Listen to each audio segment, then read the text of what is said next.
রাখতে হবে। কারণ বাংলা আপনারা এখনো কিছুটা মনে হয় এটা হংকং প্যাটার্ন, কিছুটা তামিল প্যাটার্নে আছেন, কিছুটা মনে হয় আরবান, এটা বাংলাদেশি কিনা, কালচারাল মোটিভটা আসলে পোর্ট্রে করে কিনা। আমি একদমই টনিদের সাথেও একমত, আপনার সাথেও একমত, একদমই একমত যে আমাদের নিজস্ব স্টাইলটা তৈরি হয়নি।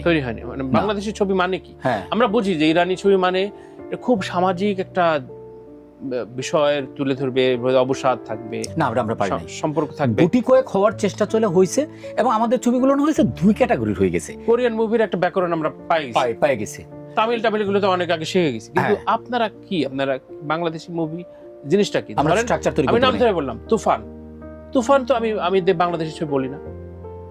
আমি আপনার কথাটার সাথে আমি রিঅ্যাক্ট করি না, আমার তো ভয় পাওয়ার কিছু না। আমি বলতেছি আমাদের ছবির ক্যারেক্টারটা এখনো তৈরি হয় নাই। হ্যাঁ, আমাদের ছবির ক্যারেক্টারটা তৈরি হয় নাই, যে আমাদের বাংলাদেশি ছবিটা বাংলাদেশকে রিপ্রেজেন্ট করতেছে।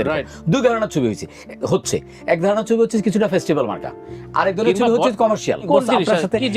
আমি আপনার সাথে একই সাথে একমত। আমি আপনার একটা মজার ঘটনা বলি, এই ঘটনাটা কোথাও আমি শেয়ার করিনি।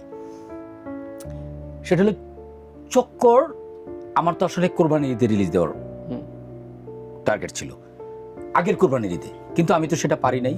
আপনি জানেন আমার একটা কন্ট্রোভার্সি শিকারে আমি পড়ছিলাম, তো সামহাও আমার চুপ থাকা ছাড়া ওই মুহূর্তে কোনো উপায় ছিল না। তো আমরা ছবিটাও আমি পিছাইলাম, আমার প্রডিউসারের চাপ দিচ্ছে ভাই রোজার ঈদে কিন্তু দিতেই হবে। আর ঈদ ছাড়া ছবি তো আমার ছবিতে যেহেতু ওই রকম কোনো প্রোটাগনিস্ট নাই, যে পোস্টার বয় নাই যাকে দেখে যাবে, সো আমি ওই রকম ক্যাম্পেইন করা আমার বাজেটও নাই, ওরকম ক্রিয়েটিভলি করা ইস্যু নাই। তো আমরা রোজার ঈদে আমরা আসলাম। তা আমার ছবিটা যেহেতু আগে রেডি ছিল, আমি